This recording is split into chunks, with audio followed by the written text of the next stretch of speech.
All right, everyone, welcome back into another live edition of the Patriots Beat podcast here on the CLNS Media Network, presented by our wonderful friends over at Prize Picks. It's Brian Hines back, as always, with Alex Barth, and a little bit of a quiet period of the offseason here, right? Like, we have the coaching staff. What? We thought so until about an hour ago. We have a little adjacent news, but, we have the coaching staff finalized, the combines next week, and then it really picks up with free agency. So a little quieter, but then, the franchise tag window is ready to open. So we have some Patriots adjacent news with that because, looking at the Patriots free agents, there's not expecting a franchise or a transition tag, but they're looking at some of these guys around the league. And of course, T. Higgins, the Bengals wide receiver we have talked so much about, looks like he is going to get the franchise tag, according to it was Sports Illustrated, I think, who first came out with it. And a little bit different than last year's franchise tag because they reported that it looks like he's going to use that to sign a long-term extension to stay in Cincinnati. Kind of felt like this is where it was headed when he changed his agents. And then we've heard Joe Burrow on podcasts and radios. And I think he even said it after a post-game press conference, like T. Higgins is going to stay, but this looks like it is going to be final. And that means T. Higgins then won't be a free agent and the Patriots cannot make a run for him there. So Barth, what were your kind of reactions to that news that came out just within the last hour or so today? The only surprise is how early we're getting this information. Because usually when guys get franchise tagged, it's right at the end of that window. The beginning of the window usually comes and goes like whatever, right? It's that last day or two that all of a sudden all the tags come in. But I've said for a long time, I wasn't expecting T. Higgins to hit the market. I just think Joe Burrow's messaging and talking to people in Cincinnati, it sounds like as much as Burrow is kind of messaging out in the public that he wants Higgins and Chase both back, he has done as much, if not more, behind the scenes in Cincinnati to put pressure on ownership and put pressure on the front office to get this deal done. So it doesn't really surprise me. And then there's just the overall, like, these guys don't hit the market. Calvin Ridley was as about as good of a wide receiver as you're going to see in free agency. That doesn't mean you can't get these guys. They're still to be had via trade. The DK Metcalf bandwagon, that thing's still chugging, and it will until there's a reason not to. But I always felt like just signing T. Higgins in free agency was unrealistic. Now, that being said, he's not going to hit free agency, but it's all well and good today to say we're going to get a long-term deal done, right? When you actually try to figure out the money and make it work, maybe things change, and you hope if you're the Pats, you hope that the Patriots kind of stay in touch and just monitor the situation. But what I think everybody's losing track of, because there's three big free agents for Cincinnati. It's Chase and Higgins and then Trey Hendrickson on the defensive side of the ball. The idea being, as we literally get a comment here as I'm saying this, the Bengals cannot afford to pay all three of them. That's not necessarily true. I would not make that assumption. We as Patriots fans know all too well, because we lived this, if the quarterback is willing to take the hit, you can really do whatever. Cap is crap, right? If Joe Burrow is this insistent as he's been publicly in saying, I want all these guys back, well, what's ownership's natural response going to be? Okay, how much of the money are you going to give back to make it happen? And we saw Tom Brady do that time and time again. And I'm surprised more quarterbacks haven't done it, frankly, in the last 20 years, 30 years since the salary cap took over in the NFL. But does Joe Burrow rework his deal in order to allow the Bengals to make these deals that he wants them to make? If he does, they absolutely can get Chase, Higgins, and Hendrickson all back. That can be done. It's going to take flexibility from Joe Burrow. It's going to take an ownership group that traditionally doesn't spending a little more than they historically have. They've never had players like this. But it can be done. Just because it can doesn't mean it will. And you still want to check in on Higgins and make sure that, don't totally back off until the pen's put to paper there. But this was always a real possibility. People were talking about T. Higgins like it was a certainty. This was always a real possibility, and now the Patriots are going to have to pivot. Yep. Yeah, it was always, even in our our mock draft last show when we were going through free agents. We're like, you can't just put T. Higgins on the Patriots and a hypothetical like that. There were a lot of things that had to happen, and this was one of the things that they had to avoid, and now you see it. So Wyatt said, like, could they sign and trade? Could the Bengals tag T. Higgins and then trade him? Hypothetically, that's a possibility, but it did again seem like that report where different vibes, it feels like, out of Cincinnati from last year when they tagged him to this. It feels like more like, okay, we are going to get a long-term deal.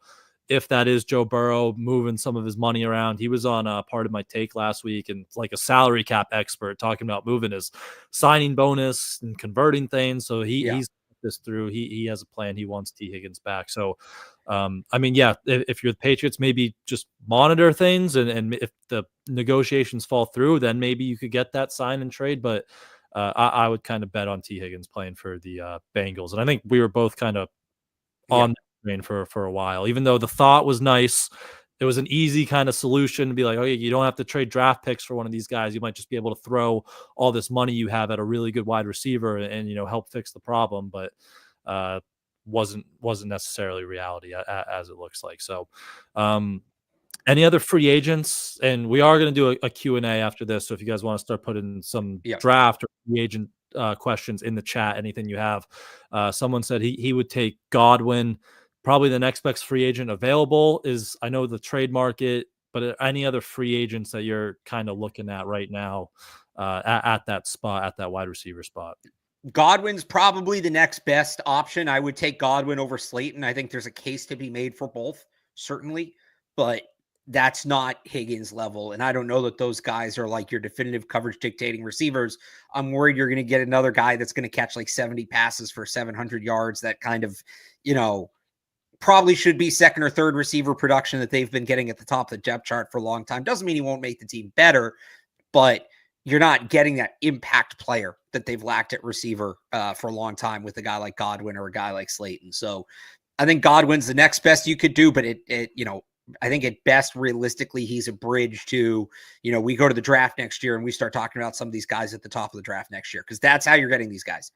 You're signing them, you're drafting them, or you're trading for them. You're not signing them. So we'll see how the wide receiver market shakes out next year.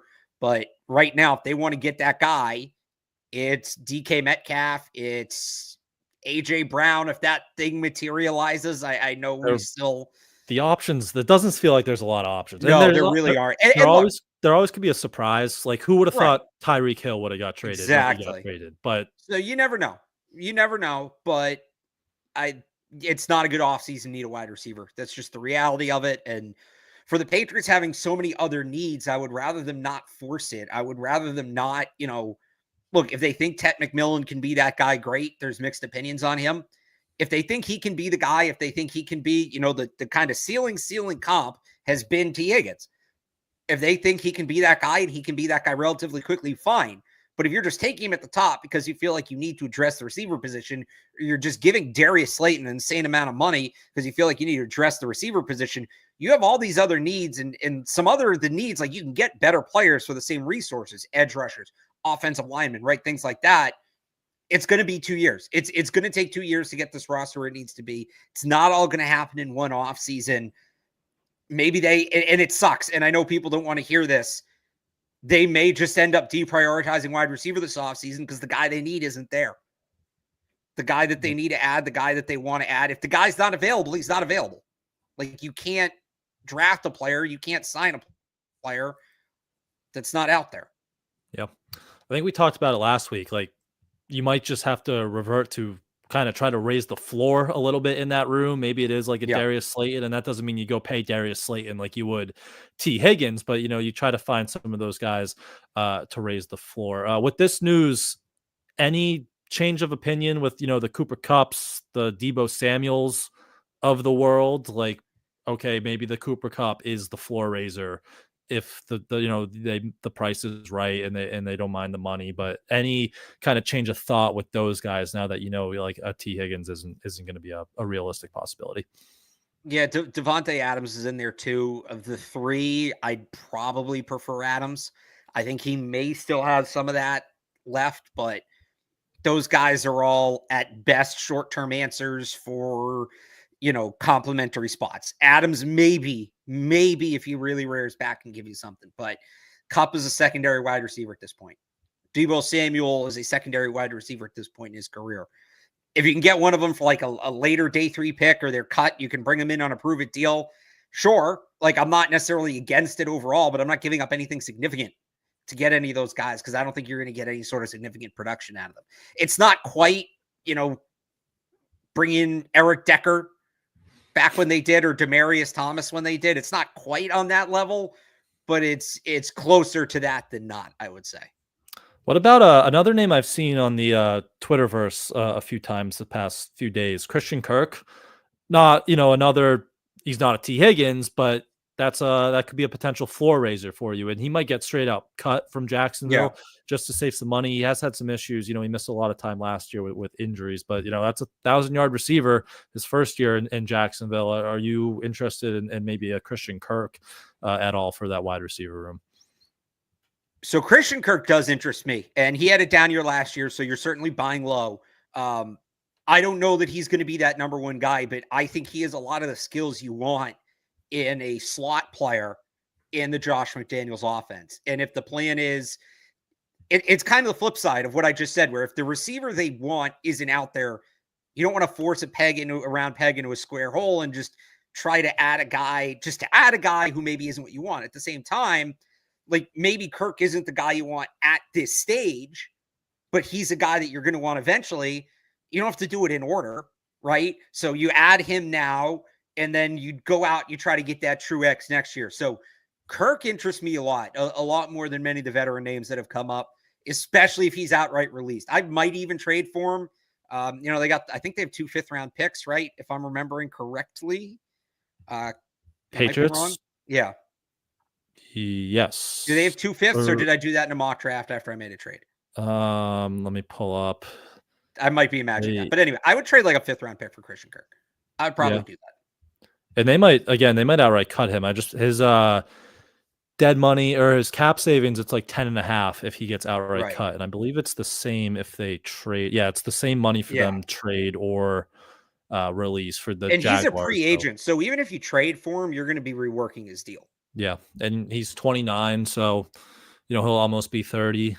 But if he can stay healthy, I think that's another one of those floor raisers in the wide receiver room there. So, any other receivers out there really? DK Metcalf is still Barth's dream, but I guess we'll kind of see if there is that kind of surprise that becomes available at some point here. But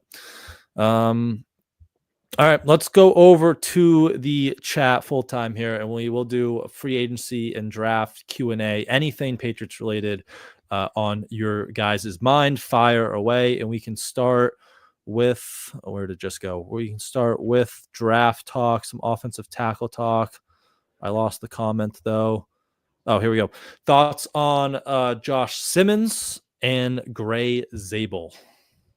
Yeah, I'm not going to lie. I'm pretty out on both these guys for the Patriots. I think they're both really good players, but neither makes sense for where the Patriots are at right now. And I know that may sound contradictory to some people, just like Patriots need good players. You can't be picky. They need good. Well, when it comes to Simmons, they need good players on the field.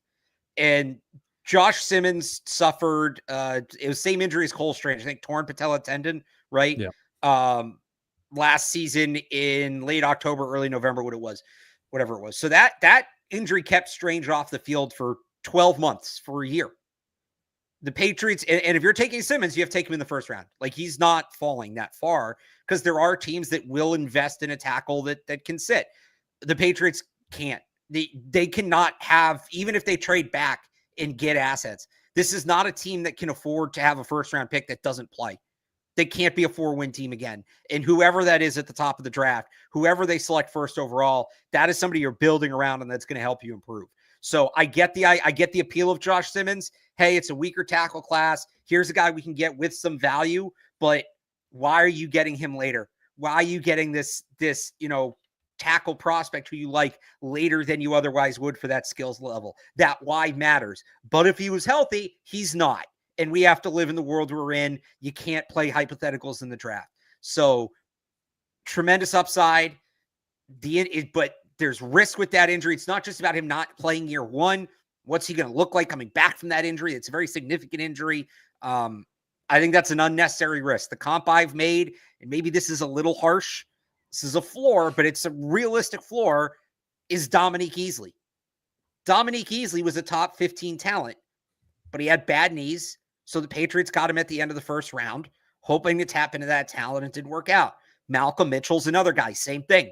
Malcolm Mitchell was a top 50 talent, but he had bad knees, so he fell to the fourth round. When you have a roster like the Patriots did back then, you can afford to take that chance because you have other guys that can step up.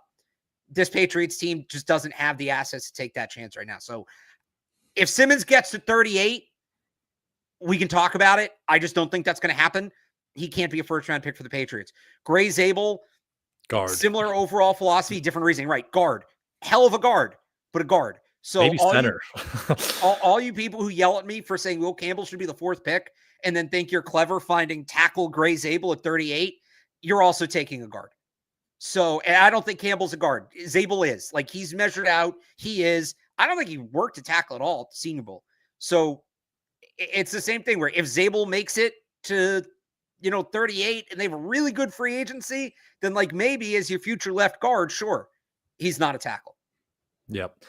I feel pretty similar about Josh Simmons. There's a lot to like about him, but it's just the range he's going in is tough for the Patriots. Like if he is there at 38, I would definitely be all in on that, but I don't think the skills and the flashes of what he showed before he got hurt. I think like Kansas City Chiefs, like that would be a perfect fit to kind of take a chance on that guy to, settle their left tackle position late in the draft. But is there something they could do in free agency, Patriots, that would make you more comfortable, maybe trading up or down for Josh Simmons? Like if they sign an Alaric Jackson or they sign Ronnie Stanley, like does that open the door more for you in the Josh Simmons department? No, not really. Because so your plan is basically like, okay, we sign, and you're not signing Ronnie Stanley as a bridge. Ronnie Stanley, who's not going to be available, he's going to get re-signed, but like hypothetically, you're signing him as your left tackle, right?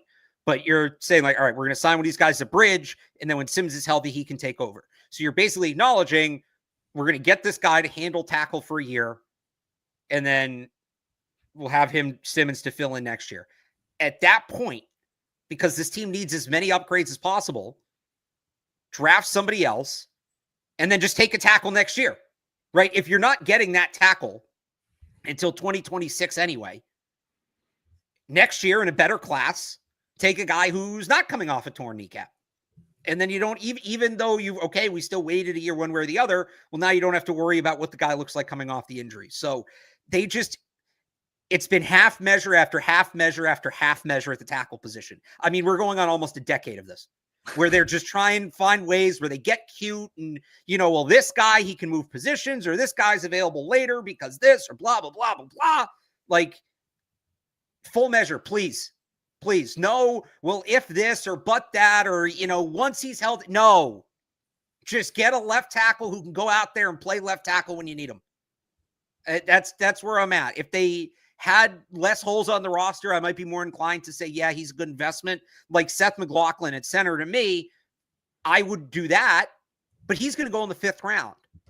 Where you're going to take Josh Simmons, you can get an impact pass rusher. You can get maybe a wide receiver. You can get a really good tight end if they decide they want to go that way.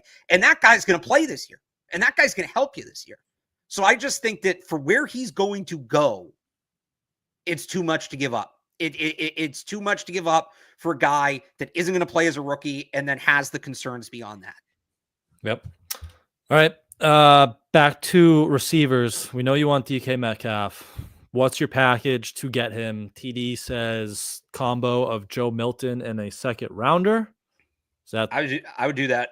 I would do that. I would probably rather throw in like a 4th round pick, like 2nd and 4th. I've said this before. I would just offer the Brandon Ayuk package, which was a 2nd, 4th, and Kendrick Bourne. I don't know that the Seahawks want Kendrick Bourne, but he's worth about a day 3 pick. So I've kind of said a 2nd, a 4th, and a future 4th. I would start with just a 2nd, and maybe that gets it done. If not, I would go 2nd, 4th, and future 4th.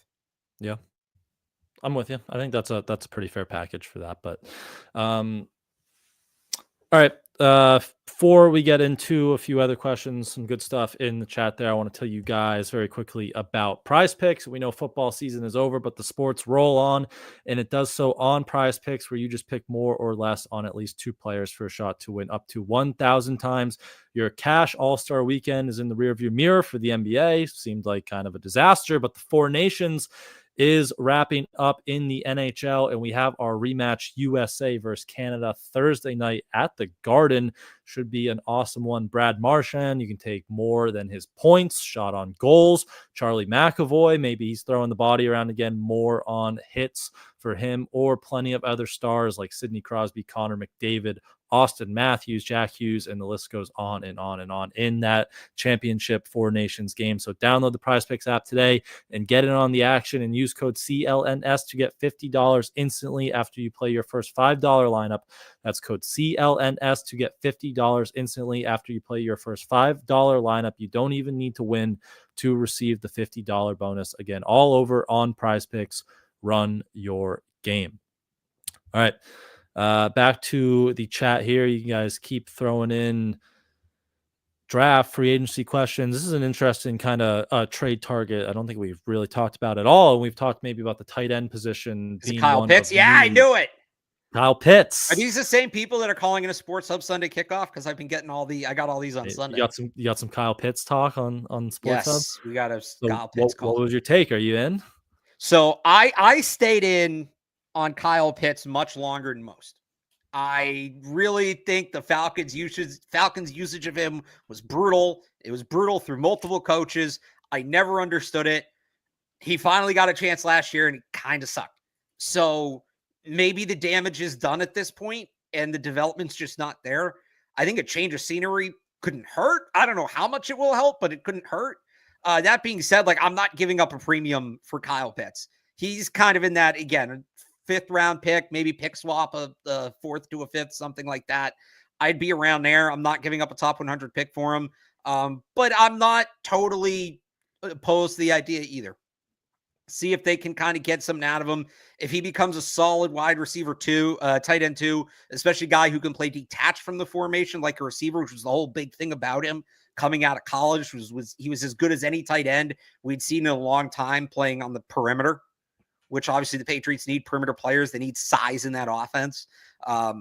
He's honestly somebody, I don't know that I would make the move now. He's somebody I'd look like when you get to camp, right? And maybe the Falcons realize he's not going to make the team. Can you get him for very little? That sort of thing. So I'm not opposed to it, but I'm not rushing to make that move either. I think the Falcons only have, I was looking at this earlier, they only have 4 picks in this draft. They go 15, 46, 116, and then 243. So maybe they're a team that's looking to pick up an extra pick somewhere, or pick swap to bridge some of those gaps. So maybe that is a kind of a draft day trade if the board shakes out with the tight end position a certain way, because Pitts is in the last year of his deal. Is he playing on his 5th? Yeah, he's playing on his 5th year option. I'm surprised they picked that up. But so yeah, maybe contract year, you bring him in and see if he's a good fit, and you can kind of bring out what he was supposed to, more of what he was supposed to be as a top 5 pick. I'd be down for that if the price was right. But another position on offense, any interest in an early pick, probably day 2 pick on Omarion Hampton from UNC, or I'm guessing that's Travion Henderson, the running back, 2 running backs here from Ohio State. I like both of those guys. Hampton's probably RB2 behind Genty for me, but how do you like Hampton and Henderson for the Patriots? I mean, the Hampton one's interesting. You're getting him back with Drake May, right? I actually like Quinshon Judkins better than Travion Henderson. They're both really good, but I think the Patriots need explosive players. Judkins is more like a blow-to-blow long-term guy, or Henderson is more of a blow-to-blow over the course of the game guy, whereas Judkins, to me, is more the big play home run hitter. I think he'd be a better complement to Ramondre Stevenson. I don't love taking running back that high. I still can't believe Ollie Gordon is projected to go on day 3. It's early on day 3, but it's day 3. If you really love Hampton and what he gives as a pass catcher, I could see it. If it's going to be Travion Henderson at 38 or even 69, I'll wait till 104 and take Ollie Gordon if he's really still there. I think Ollie Gordon's one of 3 or 4 best running backs in this draft, and people are just hypnotized by that bad year he had last year, which I get. But I think a lot of that was out of his control. I think that was just the Oklahoma State program was a mess last year. So definitely. If you tell me you can get Ollie Gordon at 104, I think that's the best pound for pound, the best possible running back pick the Patriots could make. I think Judkins is better. I think Hampton's better. I obviously think Genty's better, and it's Caleb Johnson right from Iowa. Yep. So like those guys are better, but for where you're going to have to take them, you give me Ollie Gordon at 104. I think that's a no-brainer. Yeah. Yeah, I like Hampton a lot, but you're probably talking about 38 for him, and I'm not interested in picking a running back at that point. The Ohio State guys, that's probably your first third rounder or one of those 2 third rounders, so even that could be a stretch. So I think 104 is probably that sweet spot for a back, and then where they took Ramondre, essentially. I mean, he was 120, but it's that same idea. Ollie Gordon, definitely. I like Damian Martinez too, out of Miami. He's a good back. He's pretty one-dimensional. I don't know them taking a one-dimensional. And Ollie Gordon's not James White or anything, but he's functional in pass game. Damian Martinez to me is a little one-dimensional. Yeah, but there's a lot of good backs, and I think that 104 area is a good spot if they want to start. If Gordon gets there, maybe the league comes to their senses and he goes top 75 like you should. Yep. Any receivers that could fall to the end of the just real quick. Scadabo is another good guy in that 104 range. Definitely. Any wide receivers that could fall to the end of the first round you would consider trading up for? So that's probably Emeka Egbuka, Matthew Golden. Those are the real popular ones. Those are the 2. I mean, Egbuka makes a ton of sense in a Josh McDaniels offense. Like that is fits like a glove. Matthew Golden, I can certainly see in an offense that kind of prioritizes precision. He gives you some of that. He's a bit more explosive. The other guy I'll give you, and I don't know that he's going to fall this much, but if Luther Burden is still sitting there at like 20, 21, 22, maybe it's unrealistic, but he was pretty inconsistent last year. And there's some body language stuff you don't love from him on the tape last season. Hell of a player. And if he interviews well, there's this talk now that Matthew Golden is actually wide receiver 2, which if that happens, right, you gave me Golden as one of the examples. Those are the top 4 guys. I don't think I'm missing anybody, right? If we're going to count Travis Hunter as kind of his own thing, which is sort of how I'm handling this draft cycle. I called him he's the top Travis Hunter in the draft is how I've referred to him. It's Tet McMillan, Luther Burden, Emeka Egbuka, Matthew Golden. And then I think there's a clear drop off. I wouldn't even say that that's tier 1 and tier 2. I would say that's tier 1 to like tier 3. There really is no tier 2 this year. So if it's Golden that ends up being wide receiver 2 and suddenly Burden's falling down, like him and the Josh McDaniels offense, that would be really fascinating to watch because he's not that true slot. He's a Z, but he's really explosive. And I think he could do some of the Z slot stuff where I'm hesitant saying this about the Patriots in a rookie wide receiver because we've talked so much about how they've struggled in terms of development and failing to maximize guys. Luther Burden kind of feels like the player Josh McDaniels could maximize. Definitely. The skill set is awesome to watch. Like it's explosive, electric, as you just explained. Like there's a lot to like about Luther Burden if he slips in that range. I do think this has been kind of like my hot draft take. You know who loves trading up in the draft and he would be a great fit for? The Kansas City Chiefs. And there's this whole thing with his background about, so he's from St. Louis and there's a lot of good football players from that area and they were all leaving, to go to the Big Ten, or some of them were going to like Tennessee. Right. And he's a 5-star recruit. He was like a blue chip. I think he was top 20 in his class. And he went to Missouri and there's a whole big thing about how like he made it cool. A bunch of other guys after him ended up staying in state and going to Missouri. So I know you're not drafting based off of this, but there is kind of that, if you're the Chiefs and you look at it, he's going to embrace that. He's going to a place where he's going to feel comfortable. Don't undersell that and getting that guy in that offense when he's going to kind of come in with some momentum. They love He'd trading be up. It awesome. would cost them a lot. I think that's would be really hard for them to pass on. Yeah. Then again, they really would, need a lineman, so who knows? he'd be a really good fit there if that's the way they decide to go. What do you think? You're probably not trading up into the first round for this guy, but maybe at 38. Are you a Trey Harris fan? Ole Miss? And I like Trey Harris. So Evan's comp, I don't know if he's made this publicly. I hope I'm not spoiling it. His comp for Trey Harris has been Brandon LaFell. He's not a star. He's not like a star X receiver. He's not a guy you're going to build the offense around. But in this offense, assuming they're going to go back to the Josh McDaniels core concepts, you don't really need the X to be a star. You just kind of need him to be there when you need him to be there, if that makes sense. We saw Brandon Lloyd do it too. And that's what Brandon LaFell did. Like, he was a big option on the outside, and he was reliable. He wasn't amazing, but, as a third option to Edelman and Gronkowski, he certainly gave you something. And I think that's, stylistically, I think that Harris plays a little more physically, a little bit stronger than LaFell does. You got to go back to, Brandon LaFell in Carolina to really get it. But if they're going to get, and I don't know how they would get both of these guys, it would be kind of weird. But if they were going to get Luther Burden, right? Or let's say they take Travis Hunter at 4 as a receiver. Okay, so that's your Z. And then you have Pop and Kendrick Bourne kind of mixing it in the slot. And then we're just going to put Trey Harris out here, and he's our big body. Like, that would make some sense. Yeah. Or if they were to sign Christian Kirk, would be another one. Like, you sign Christian Kirk, you put Trey Harris out there.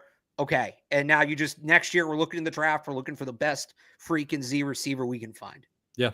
And he moves pretty well for that size too. He's such an interesting case because you look at like some of the analytics and like the yards per route run against man, zone, anything. Like, he is at the top of all those charts. You see those graphs, like he's always way in the top right, just dominating. But then it's like, it's that Ole Miss offense, which is hard to evaluate, and it's hard to try to project how they transfer. But I do like, the size and the mobility for that size. I do like the skill set. So yeah, Brandon LaFell, that's a good one. Just kind of the role he could play in an offense if you have a good group around him. And he's not going to be the guy, but he can be a good kind of complementary piece in a wide receiver room there. But let's see what else we got. Some trade down offers. Move back with the Raiders for 6 and Michael Mayer, or move back with the Saints for 9 and Chris Olave. I mean, Chris Olave is a risk. I don't like the idea of moving back and picking up, unless it's somebody outstanding. Like Michael Mayer, I think he's a good player, but if it's 6 and Mayer or 6 and 38, or is it 37 or 38? Whichever one the Patriots don't have. 37, I think. 37. Like, I'd rather have 37 than Michael Mayer. And I don't think that's unrealistic. I talked about this yesterday on the Sports Hub, that how I like to do the trades, right? The trade chart has its place, but I like to try to find the past trades that are comparable. I look at that Sam Darnold trade in 2018, which was moving back 3 spots and 2 seconds and a future second. Now, none of these teams have 2 seconds to give the Patriots, but if you're moving back 2 spots, you're getting a current second and a future second. If the Raiders really want a quarterback, you hold them over the fire and you make them give you that. And if they don't really want one of the quarterbacks, they're probably not moving up to begin with. So if they're sitting there and Tom Brady has to have Shadur Sanders, like, I'm not settling for 6 and a backup tight end. A guy that right now is a backup tight end who realistically doesn't help you a ton in the short term, especially if Austin Hooper comes back. Olave, same thing with his concussion history. So, if the Raiders are going to put Colton Miller on the table, if they're going to put Max Crosby on the table, that's another story. I don't think Michael Mayer, and I'll give you another one. Jacoby Myers has been floated out there as somebody you could do in this trade. I'd love it. If you're drafting a quarterback, you want him to have a quarterback-friendly receiver to go to. Drafting a quarterback only to trade Jacoby Myers doesn't make a ton of sense to me. It really doesn't. So I would be hesitant. I wouldn't expect that offer that I've seen some people talk about. Yeah.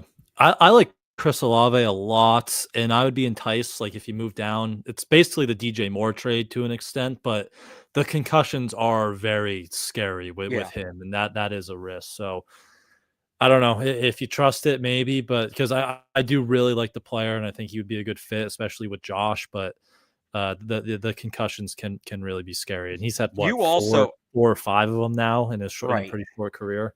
And I mean, if you're moving down to 9, Will Campbell's not an option now. Mason Graham's not an option now. Obviously Hunter and Carter off the board. McMillan might not even be an option at 9 if the quarterbacks aren't going. Like, you're really into that. Maybe Kelvin Banks, but you're really into that next tier if you're going all the way down to 9. Yeah, so I would probably need another pick, like a future second or even their second this year. Like at that point, I think you need a future first. Even with to go from 4 to 9, you can't. especially if they're going, really not worth anything to me. If they're going for a quarterback too, like I think you could probably get a future first out of that.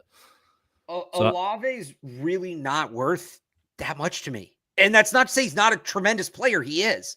But with his concussion history, like, he could just as well be out of the league in a year or 2. Yeah. So you need another really premium asset in there to move back that far in the top 10 to me. Yep. This would be a great one, Garrett Wilson, but I don't think the Jets are gonna, unless they get so desperate and they love a quarterback so much. But trading Garrett Wilson in the division, I just don't see that one happening. I don't love trading. I don't, as bad as the Jets are at quarterbacks, I don't love the idea of trading with the team in the division at the top of the draft. Because if the quarterback does end up being good and you put that guy on your schedule twice a year, there's no coming back from that. There's no coming back from that.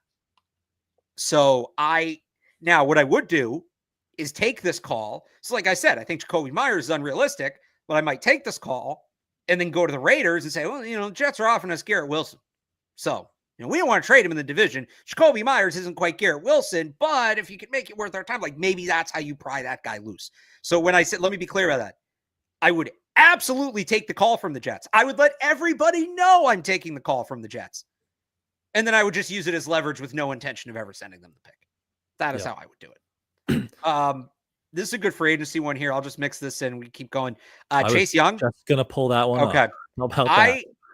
I'm into the idea of Chase Young. I don't think he's your primary pass rusher, but if you get a Josh Sweat, if you somehow end up with Abdul Carter, and then it's Chase Young on the other side, like, he's a really good secondary pass rusher. And he's the kind of player that, if they were still going to run the older defense that they were running, like the one that they ran under Belichick and then sort of ran last year, whatever that thing was, he's not as good of a fit. He fits really well in the Mike Vrabel defense. He had a sneaky, really good year last year. I think he was top 10 in pressures on the edge, and he's still, 26, 27 years old. Like, he's still kind of going into his prime. So I could see it. I would probably rather still prefer like a Josh Sweat or someone a little like a tier above maybe, but I could see Chase Young being an option too, because he did have a good year on. They certainly need the edge help there. What about another? No one asked this. I just thought about it. Would you entertain maybe a late pick for Bryce Huff with the Eagles? Because he, was really good for the Jets, signed the big deal with Philly, completely fell out of the rotation, right? Like, he wasn't even active for the Super Bowl. I don't think he played down the stretch until that Week 18 game. They sat their starters. He did not have a good year. They'll probably look to move off of him. Would that be kind of a reclamation project you might try with Bryce Huff, considering it's probably going to be a fairly cheap ask? I mean, I guess, I don't know. I think they need to get the culture reset. And where is his focus going to be? It's fair for where the team is at. It's another one of those things, like I was talking about before. Like, if you're a contender, it makes all the sense in the world. For where the Patriots are at right now, if he's in addition to a number of other moves, I guess, but it's not worth it. Those guys that, miss a lot of time like that, the track record's not great of them getting back involved. He's still only 27. So he signed. He doesn't have any guaranteed money left after this year. So, I mean, the contract would definitely get reworked, but I think I would take a shot on it if it's, it's going to be cheap, and they need talented players. So we've seen him do it before. So I think I would take a shot on him, but it's fair with the culture fit and everything. So, Let's see what else we got in here. Should we just do this already? It's all over the chat. Let's do it. We got a super chat on it too. Elijah Huzzy. Which I don't actually get the money. Somebody else said they don't mind giving me the money. I appreciate that.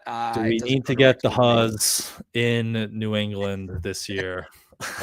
Where is this coming from? Like, he's a day 3, wouldn't be a bad pick. They need depth behind Marcus Jones. You can play some special teams. I think they just wanted us to say the Huzz. The Huzz? All right, sure. Is this the new Coy Cronk? Is Coy Cronk a free agent? I think he is. He got released off the Vikings practice squad, I think. I think that was the team he signed with. He is a free agent. He could fix the tackle spot. Yeah, he is a free agent. So Coy Cronk and Elijah Huzzy. That's the off season right there. So yeah, let's get the Huzz to New England. Thanks everyone for all those comments. Chance Joe Milton gets traded? Not immediately. I if I'm the Patriots, I'm waiting to see where, like, Joe Milton should not be the first quarterback domino to fall. And I don't think he will be, but you want to wait until a team gets desperate, right? Maybe there's a team that thinks they're going to get Sam Darnold. They missed there. They think they're going to get Kirk Cousins. They missed there. Now they're kind of scrambling. The thing you have to remember too is Joe Milton is the Patriots' backup quarterback for all intents and purposes. Like, I'd be pretty surprised if Jacoby Brissett comes back. So if you trade Joe Milton, you now need a backup quarterback. So if you're going to trade Joe Milton for like a 5th round pick, where are you drafting your backup quarterback? Probably in the 5th round. That's really not worth it. So I've said, like, I wouldn't trade Joe Milton for anything less than a top 100 pick. And that may sound like too much, and maybe it is. I'm not moving him just to move him. You know, they took him with a 5th round pick last year. I don't think there's a ton of incentive there. Now, some team gets really desperate and misses on the free agents and doesn't love the options in the draft. I think the Steelers, who might be a quarterback team, and Joe Milton's sort of their type, the mobility. If they're going to give you, I think they have like 85. Yeah, I'd probably trade Joe Milton for the 85th pick. I'd probably do that. But like, a team has to get really desperate to do it. So I don't think it's going to happen because I don't think the offer is going to be there.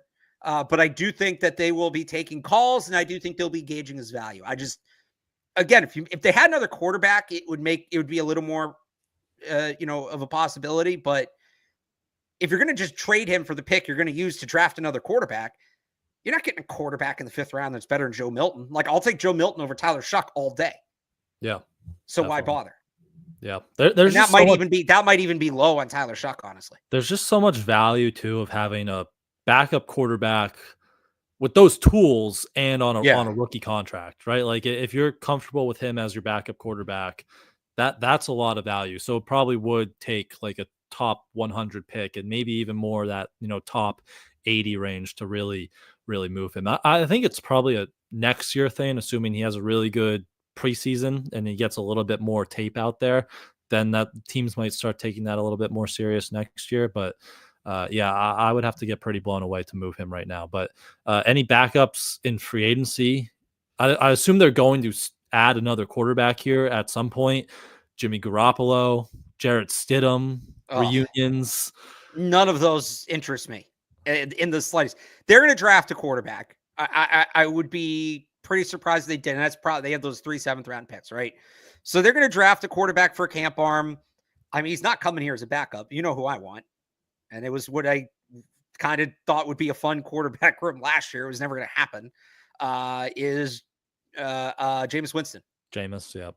That's the one, because all the other guys are like, they're either starters, right? Like, Sam Darnold's a starter. Kirk Cousins is a starter. They're not going to be in on Justin Fields or Russell Wilson. Jimmy Garoppolo, I want nothing to do with. He's not good for the locker room. Can't stay healthy. There's just nothing there. Jarrett Stidham he's not a backup quarterback. He's a 3rd string quarterback. I don't feel comfortable even if he has to spot start games. So that's what you'd sign him for, right? Like, if it's May, Milton, Jarrett Stidham. Oh, so this is independent of trading Joe Milton. Zach says 2nd or 3rd, so I guess either or, yeah. I would take Jarrett Stidham as a camp arm. I'd be fine with that. Yeah, I thought you were talking about like as a backup if you trade Milton. Yeah, I would take Gillette Stadium as a camp arm. Now, I think you kind of want guys that are stylistically similar up and down the depth chart, and Gillette Stadium is not really the same sort of quarterback Drake May and Joe Milton are. So you might look elsewhere there, but he's a fine camp arm. Yeah. This is one, actually. I don't know if they trade for him. He's a free agent next year. Like, Sam Howell is going to be a lock to be the backup quarterback here for like the next 8 years behind Drake May, right? Like, that's going to happen next year in free agency. I could see it. I feel like. Yeah. But a few more here. We'll get off backup quarterbacks. How much money are they going to pay Milton Williams this free agency? Big defensive lineman, had an awesome year as a pass rusher for the Eagles. You interested in Milton there, and how much you shelling out for him? I mean, it depends on where things are at with Barmore, right? I wouldn't make him like the cornerstone of free agency. His PFF projection is 3 years, 63 million total, so 21 average. Yeah, it's probably a little high for me. I just like, not all of those Eagles guys can replicate what they did elsewhere. Some of that is there just being so much talent up front that everybody's going to eat. And Milton Williams is in a really good position. That's not to say he's a bad player. He's not. But is he going to be that kind of player outside of the structure in Philly? I think like Josh Sweat, and I feel the same about Zach Bond. Like Zach Bond, I think very much benefited from the situation in Philadelphia. Josh Sweat to me is the one guy you look at, and it's not going to be quite as good as it was in Philly, but I think his play translates more than some of those other guys. Yeah. It's big with Christian Barmore because like Barmore would be the Jalen Carter where he's drawing double teams. Like if it's Christian Barmore we saw 2 years ago, he's drawing double teams. And then Milton Williams, you're kind of dropping into the same position he's in Philadelphia right now where he's getting one-on-ones and he can win as a pass rusher. But if you're, people are probably going to pay him to be the guy, and we just haven't seen if he can be the guy. So I think if Christian Barmore is healthy and ready to go, that would be a really good combo. But just, like all those Eagles guys, as you just said, paying them to be the guy away from that scheme on a defense with less talent, there's definitely risks to do that. But you have a ton of money. You need to pay some good players and get some good talent in here. So I could see Milton Williams being a fit. Also, Paulson Adebo, a cornerback. I think he could be a really good fit, and maybe kind of a 1 or 2 year cheap coming off an injury, be a really good lengthy cornerback across from Christian Gonzalez. I know you like Carlton Davis a lot kind of in that role, but any thoughts on Adebo or any of those other free agent corners? Yeah, I mean, they don't need a guy at the top of the depth chart. Like Gonzalez has that unlocked. They just need a second guy to play the other side. Ideally, somebody with some size. They don't need to break the bank. They don't need to do anything revolutionary here. Adebo makes sense. Just get a guy who can play man who's at least 6 feet tall. That's as much as I'm asking for. Yep. Bill Belichick, team of the year, even though he only played like 6 games. I don't know how that really worked, Paulson Adebo, but all right. You see anything else in here that we need to get to, or we can wrap this one up there? I mean, this is interesting. Would it be crazy for the Patriots to give up 4 and a bunch for Bowers and 6? Yes. That'd be crazy for both teams. That would be. What would a bunch have to consist of, do you think? I mean, if I'm the Raiders, Like I'm future asking first? for future first, which I'm not doing if I'm the Patriots. So yeah. There's one more. Where to go? Yeah, here. I think DK subtly implied at one point that New England isn't a desirable destination, which sucks. Can't acquire receiver talent that way. Look, so the quote was, he was on with I forget her name every time we talk about this. Katie Nolan? Katie Nolan. Yeah, Katie he was Nolan? on with Katie. I apologize, Katie. Local talent and all that. I should be giving her more respect there. But he was on with Katie Nolan, and she asked him if he'd ever, come to the Patriots. He's like, I can't see myself living in Massachusetts. 1, there's always Rhode Island. It's not a bad commute. 2, and more realistically, like a lot of guys say that kind of stuff, but if there's a $35 million contract sitting in front of you, yeah, you go live there for 2 or 3 years. Like at the end of the day, if you offer the most money, 9 times out of 10 in the NFL, you get the player. And I know he's a trade, it'd be a trade with Metcalf and all. you talk to who you need to talk to. You let it be known that there's a big contract waiting for him if he lets the trade go through, right? That sort of thing. So he said it, and maybe it's not where he would ideally like to live. I would understand that. He's from the South. He's been living up in Seattle. It's probably different. But there's a big fat contract waiting for him. He's not going to have to live here for life. There's a big fat contract waiting for him. His mind will probably change real quick, as do most of these players. You just have to offer the most money. And maybe you have to offer a little more than the most. Maybe it's the most plus a premium in order to really get him to come here. They have the flexibility. They have the financial flexibility right now to do that. And he's the kind of player they need. So I'm not ruling DK Metcalf out yet, even with that comment. Where are you pitching him to live then? Give him $30 million? Are you going like Seaport, or are we going Rhode Island? Having to drive from this. Well, I mean, like during the season, he's going to live in the islands during the season. Rhode Island. Oh, Rhode Island. Probably Rhode Island. If he really doesn't want to live in Massachusetts, if he does, just find a super nice condo and tell him as soon as the season's over, right? Third week in February, you go wherever you want to go. And we'll see you back here in July. Yeah. It's not even year round. Doesn't even have to live here year round. 4 months. You got to put up with it. Four months. Ideally a little more than 4. July ended. So last week in July, August, September, October, November, December, January, 2 weeks into February. It's like 7.5 months. Yeah, but they'll know the other 5.5. He can be on a beach wherever he wants to be. Honestly, the other 5 months are like, this is the best place to be. Summer in New England beats summer anywhere. So that's when he goes out to the islands. Exactly. So that's our pitch to DK Metcalf. Massachusetts, not that bad, but we don't blame him either. Not that bad if you're making $30-something million. Exactly. If you have the $30 million to go with it, not that bad. Although the wind the past few days, although he would be at the beach at this time, right? He wins the Super Bowl, and then he goes down to the beach, doesn't have to deal with this wind. But we will wrap this one up here. Thanks everyone for tuning in, and the questions, free agency, draft, the Huzz questions, all of it, great stuff. We'll be back later this week, probably Wednesday, Thursday. We will do a combine preview before we both go out there to Indianapolis next week. In the meantime, you can also follow Barth on Twitter at RealAlexBarth. Head over to 985thsportshub.com for his Patriots coverage online there. And you can follow me on Twitter at @IamBrianHines, and head over to patspulpit.com for our offseason Patriots coverage there as well. Again, thanks everyone for the questions and for tuning in, and we will see you guys later this week.